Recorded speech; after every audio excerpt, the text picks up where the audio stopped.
Welcome to 2022. It's a beautiful day. It's a beautiful start. It's spring's coming around and spring's here actually. And, the weather in the Northeast is supposed to be beautiful. And then the market goes and does what it's been doing. It's been pretty yucky the last few days.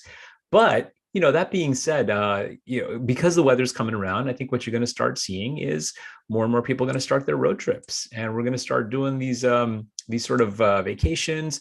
And one of these things that I saw, which I actually got a kick out of, is this meme.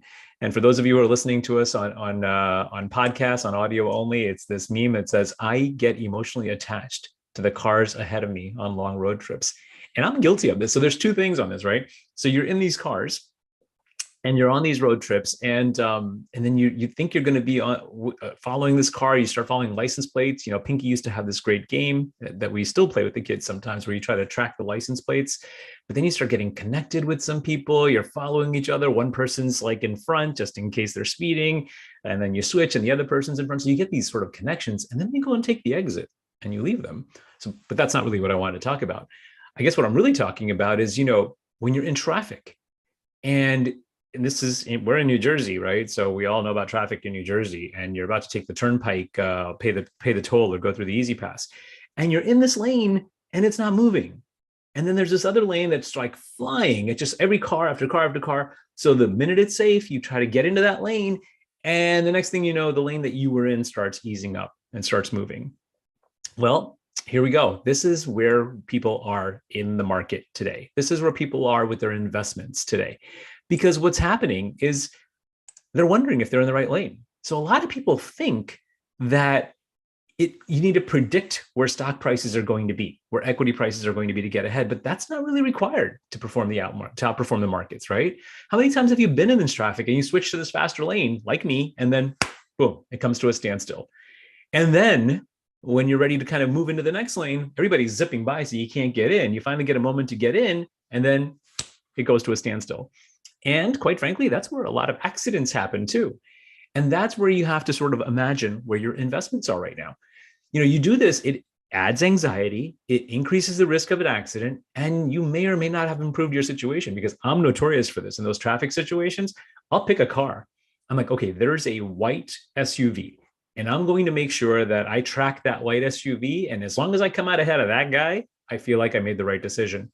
And usually what happens is, Van Halen's Jump or the Jackson 5 comes on the radio, and I forget about the white SUV. And then at that point, it doesn't really matter, because I had to get where I had to get, not where Mr. White SUV was getting there too, right? And I know I've shown this before, but this is sort of the emotional cycle that people go through when they start reacting and basically making these decisions. So we're optimistic. People were getting optimistic, and they're like, yeah, let's kind of see how the market goes. But then they get elated and they're like, hey, things are really good. I'm going to get into the market right now. And then what happens is things start dipping and they start getting nervous. But okay, some really handsome, smart, bald financial advisor attorney told me I need to stay the course. So they stay the course, but then later you get into this fear point and they're like, okay, I'm out. I don't want any part of this anymore. Things are going to get worse before they get better. And maybe they will. So they exit out, and then boom, the market starts rebounding, and then they go through the cycle all over again.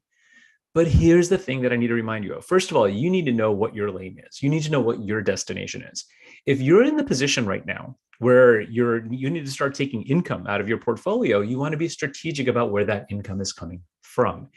If you're not in a position where you have to take income out and you're looking for a longer term investment, if you have a longer horizon, 5 years, 8 years, well, then, yeah, you can be a little bit more patient. And in fact, you probably should be. If you haven't seen my last video on this about how patience paid off about 12 years ago, let me know. You can probably find it on our Facebook, our YouTube, our Twitter, pretty much anywhere videos are sold these days.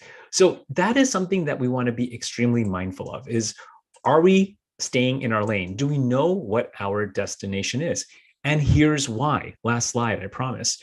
Here's why we have to be optimistic, because if we don't stay disciplined, we're decreasing our chances of long-term success, because, and some of you have seen this one as well too, reacting can hurt your performance. This bar chart, for those of you who are listening to us on audio, basically talks about what happens if you only missed a few days of strong returns. So this is from 1990 to 2021. If you missed the single best day, sorry, let's just say you stayed invested from 1990 to 2021 in the S&P 500, you got a 10.76% rate of return. Woohoo! We love that. That's great stuff, right? Quite frankly, I mean, we'd be thrilled with 10.76. It's really hard not to meet your financial goals with 10.76%. And all you had to do was do nothing. That's basically, you had to stay disciplined. I don't have people with money problems. I got money with people problems, right? I mean, I don't mean that in a negative way. It just means that we've got to have these conversations and we have to make sure we stay disciplined. So you miss the single best day. Okay, fine. I went from 10.76 to 10.38%. Not great, but I'm not really going to feel that in most cases. But you miss the 5 best days. Okay, now we're talking maybe like 1% less. You go from 10.76 to 9.18%. And then finally, if you miss the 25 best days, you go from 10.76 to like 5.5. You're almost cut in half for the 25 best days. Now, I've had folks tell me, well, isn't that the case if you miss the worst days as well? Absolutely. If you miss the 25 worst days, you're probably going to be much better off. When are those 25 best days or worst days? We don't know. And that's why it's not timing the market, it's time in the market. You've got to find a way to stay in the market. And if you don't know whether you should be in the market or not in the market, or how you should be invested more aggressively, less aggressively, that's the time to really step back and either get the advice if you're not doing it. I might know a guy who could help you, or quite frankly, do it yourself. Use some of the tools that are out there to figure out what your investment horizons are. And it doesn't have to be the same thing for everybody. You might decide, well, this is for my child or my grandchild's college, and the kid's in 8th grade, so I know I've got like a 4-year horizon. This is for my retirement, and maybe my retirement is 5 years away. Maybe my retirement is 20 years away. So I know I got a longer span in that situation. This is for the vacation home that I want to build. What's my investment horizon? So knowing what you're investing for will give you an idea. Last thing I say, I promise on this. There is a temptation right now to jump out and put my cash under the mattress and say, you know what? I'm just going to ride this whole thing out. Remember, missing the best day, missing the worst day, you could basically see how I just talked about what the impact of that is. Secondly, you stick that cash under the mattress right now, what happens? Well, that cash, which is maybe $100,000, isn't going to be able to buy the same amount of stuff because the price of everything has gone up. Check out your gas station, check out your grocery store, check out Netflix, quite frankly, right? Everything's getting more expensive. So you need to have some level of growth if you want to maintain your purchase power. All right, enough soapbox stuff. It's supposed to be a beautiful day. And myself, we've got a fun few months coming up. I've got a daughter who's graduating high school. I've got a son who's got a junior prom coming up. Daughter's got a senior prom coming up. These are fun times.